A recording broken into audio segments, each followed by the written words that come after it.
קוראים לי עומר צח, אני בן 30 ואני פיזיותרפיסט במקצוע שלי.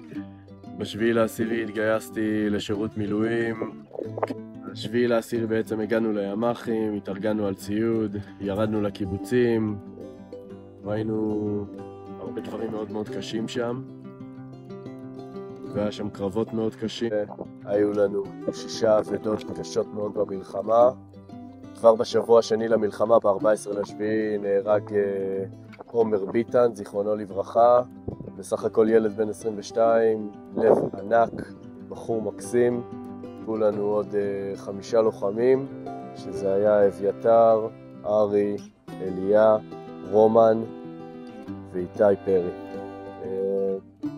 שגם את הגבורה שלהם חשוב שנזכור. שחררו את היחידת מילואים שלי בכללותה, והיה לי מאוד קשה לחזור לחיים האזרחיים.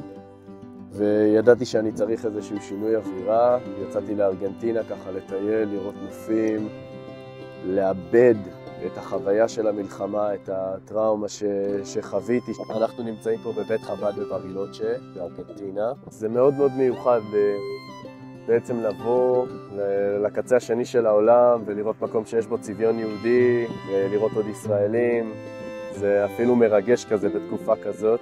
אנחנו הולכים להנציח את 6 גיבורים האלה שיש לי פה על הצמיד, לוחמים וקצינים של גדוד 8111, יחידת מילואים של נחל וגבעתי. אני אשאיר פה את הצמיד הזה בבית חב"ד, ואנחנו נשים פה את התמונות שלהם ונספר את הסיפור, כדי שכולם ידעו מי היו האנשים הגיבורים האלה שמסרו את נפשם במלחמה בשביל כולנו. החוויה של לטייל אחרי המלחמה ולמצוא את עצמך במקום שהוא שונה ולהתנתק רגע היא חשובה לריפוי של הנפש, של כל מי שנלחם. אני מאוד מרגיש את זה על עצמי ואני שמח שעשיתי את זה ומרגיש הרבה יותר טוב. ממליץ. אם אחרי 3 שנים צבא סדיר אנחנו עושים טיול, אני חושב שאחרי 4 חודשים במלחמה מגיעה עוד טיול.